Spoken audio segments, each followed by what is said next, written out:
Having fun in the summer with these albums I miss. Life cannot be a bummer with these albums I miss. Having fun in the summer with these albums I miss. Life cannot be a bummer with these albums I miss. Say hello to Thrashing Jackson on the electric guitar. Take it away! Oh, that's right. He's not here. He's on vacation. I forgot. That's on me.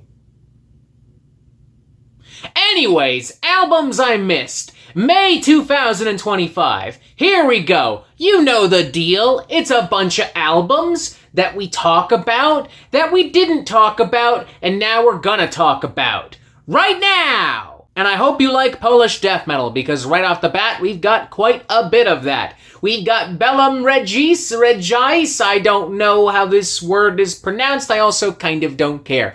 Brand new album from long-running blackened death metal crew Hate. They've become a very consistent and reliable force within the realms of blackened death metal, not as big or flashy or as provocative as Behemoth necessarily, but considering most of y'all hate Behemoth now because Nurgle is cringe or whatever, that might be a good thing. In fact, I would say specifically, if you really, really, really are unhappy with where Behemoth is now and you want them to go back to the days of just being a straight-up blackened death metal band, you're gonna love this record. It is just meat and potatoes, mean, sinister, nasty, gnarly, blackened death metal through and through. Lots of crushing drums and riffs and dark tones and venomous vocal spats all the way through. A tad one-dimensional, a tad basic, arguably, sure, yeah, perhaps.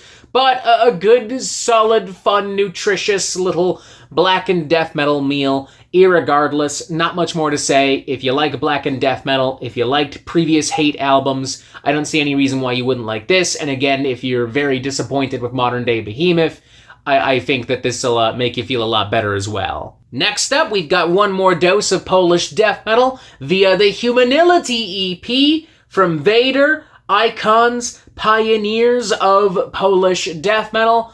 And there's even less to say about this EP, to be frank. Not just because Vader is doing what Vader does, but because there's only 3 songs on the EP and only 2 of them are brand new original cuts. Even by EP standards, this is a pretty micro-sized metal affair. But it's solid. There are at least enough fun, tasty, old-school death metal leads and brutal, menacing moments to keep the longtime fans and death metal connoisseurs invested and excited. I think I might personally be a little let down if I were a super long-time fan, just because it's been close to 5 years since they dropped an album, and we just got an EP, and there's just not really much meat on this at all.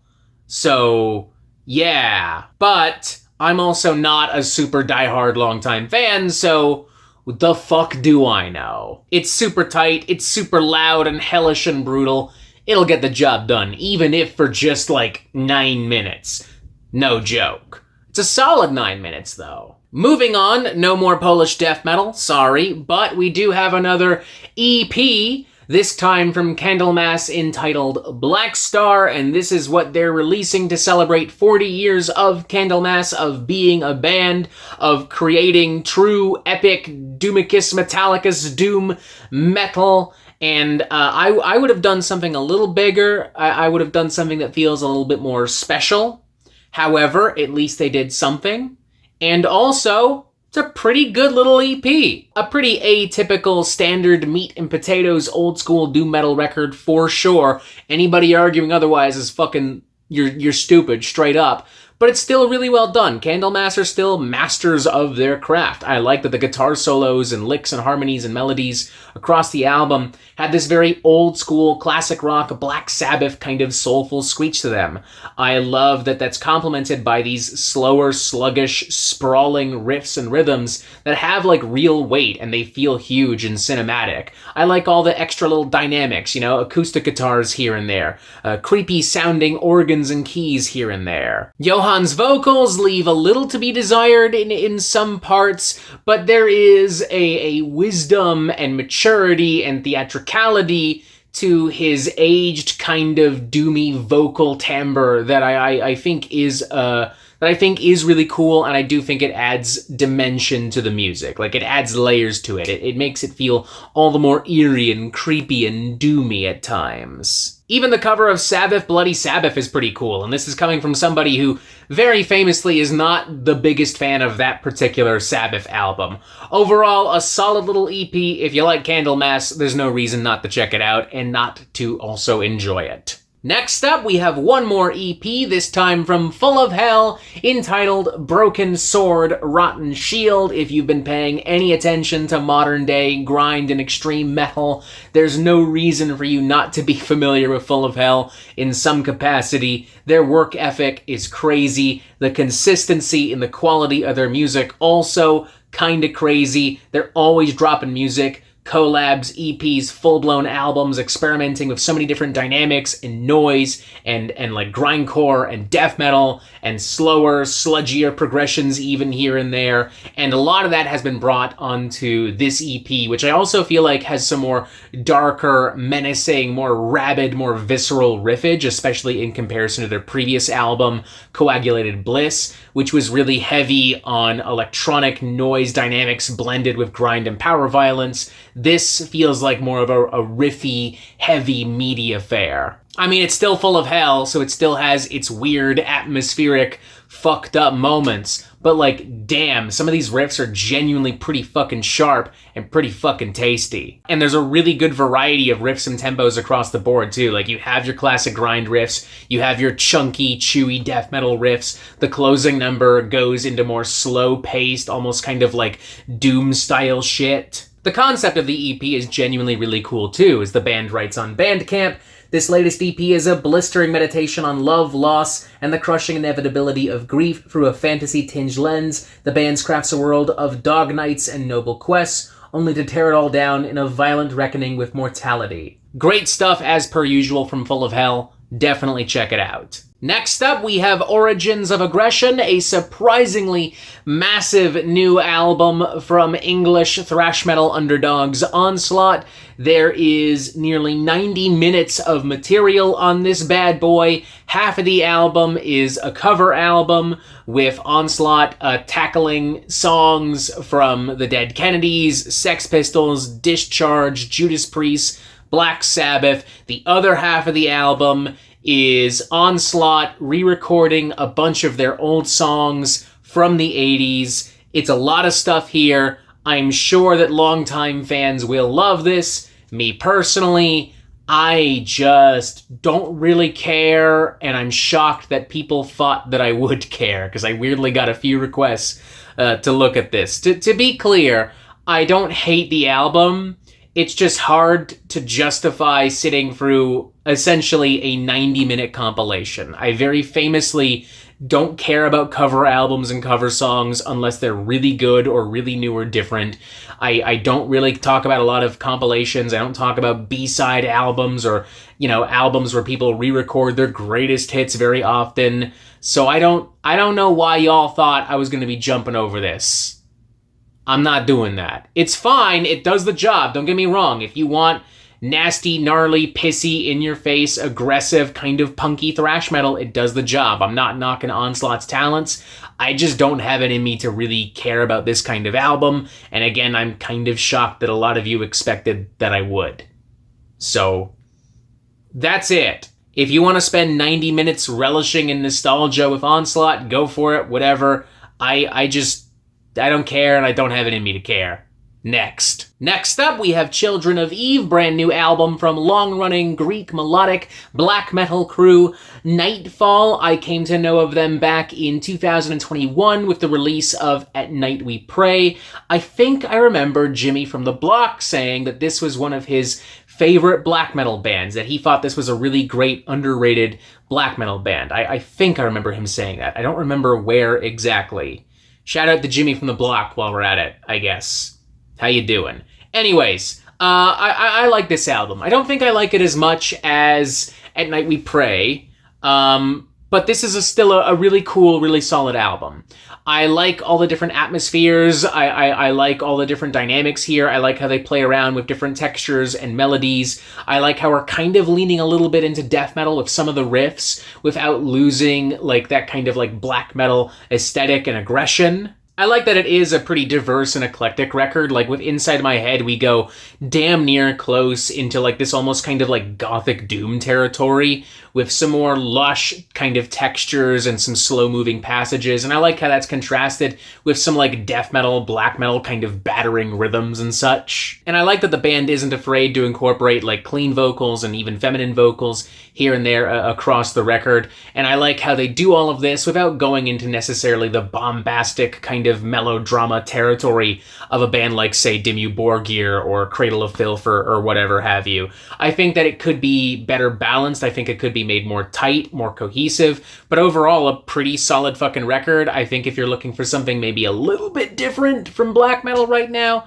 this'll do the trick. Honest to God, check it out. Next up, we've got a self-titled debut album from Bleed, and oh boy, if you've been sitting around going, wow, I wish there was a band that just did 90s Deftones worship. I wish there was a band that took the sound of Around the Fur and Be Quiet and Drive, and they watered it down, and they just made music that was derivative of that album. That would be awesome. If you've ever said that to yourself, you will love Bleed. Straight up. I will say they've nailed the sound and vibe with these shoegazy kind of textures and these like yearning, moaning vocals and, you know, all the different drums and dynamics that you would hear on nu metal records from the late 90s going into the early 2000s. Like they've captured the essence of that era and sound. It's just the songs themselves leave no impact whatsoever. Arguably the most overhyped, overrated album of 2025 so far.